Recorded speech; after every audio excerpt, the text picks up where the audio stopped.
Hey guys, what is going on? So the iPhone 5, which came out in 2012, is still being supported by Apple, and it just got the iOS 10.1 update not too long ago. So let's see how this somewhat old iPhone holds up. First off, installing this update kind of made the phone a little bit hot. I know this kind of happens with most iPhone updates, but it's still kind of uncomfortable to pick up the phone and suffer like 30-degree burns. But booting up the iPhone once it's updated brings you to the normal lock screen. It's changed up a little bit. If you swipe either way, you get to either the camera or the cool little widgets tab thing, I would say. But for some reason, you have to double click the home button, or you have to click the home button again in order to type in your password. And honestly, like, I swear to God, this is the worst part of iOS 10, especially if you don't have Touch ID like the iPhone 5 does. It's just one more step to getting into your phone. Now with this update, you're getting all of those features that iOS 10 comes stock with, so I won't get into much detail in those. If you guys want to see those, check out my iPhone 5s iOS 10 update. I pretty much reviewed all of it, all of iOS 10. But I will say this phone is a little bit faster, not worlds better,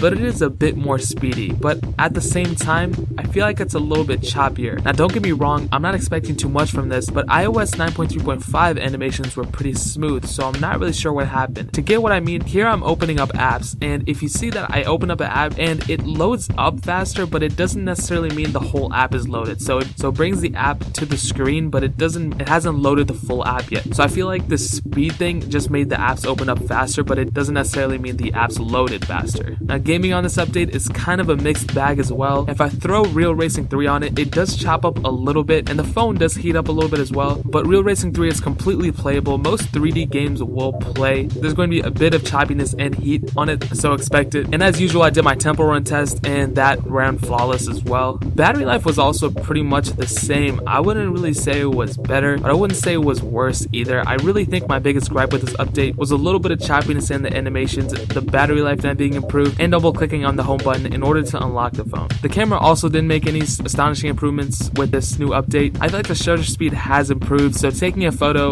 is a little bit quicker, but not by much. In my opinion, the coolest thing about the iOS 10 update, especially the iOS 10.1 update on the iPhone 5 specifically, is the fact that Apple still cares about their products from many years ago. Now put this in perspective, the Nexus 4 came out the same year as the iPhone 5 did. I had the Nexus 4 and it lasted me for about 2 years since I rooted and ROMmed it. Dude, I love that thing, but that phone stopped getting official updates from Google about a year ago. I think its last update was the Lollipop, which was 5.1. In fact, the Galaxy S3 got released in 2012 too, and as we all know, that hasn't been updated in like forever. My point is the fact that Apple still updates their phone from many years ago. That might attract more people into getting an iPhone rather than an Android phone due to a shorter phone lifespan with Androids. And that's pretty much it. I hope this clears out some stuff for you iPhone 5 users on updating your phone. I would say if you're lucky enough to still be on iOS 9.3.5 or earlier, I would say stay on it and don't update. I would say jailbreak your phone if you can. I think you have to be on iOS 9.3.3 to do it. And that's pretty much it, guys. I got a super dope video coming soon that's even doper than this one, and hopefully I'll have it out before Apple releases their new MacBooks. And if you like this video, definitely leave a like in the like box. That definitely helps out this channel. Comment what you guys want me to review next. If there's something I haven't reviewed yet and you guys want to see it, definitely leave that in the comment section. Subscribe if you're new so you don't miss out on any more future videos, and don't forget to add me on Snapchat as well. The code's on the screen. My name is Simple Alpaca, so you can add that, type it, whatever you want. I love every single one of you guys, and hopefully I'll be able to see you guys in the next video. Peace out.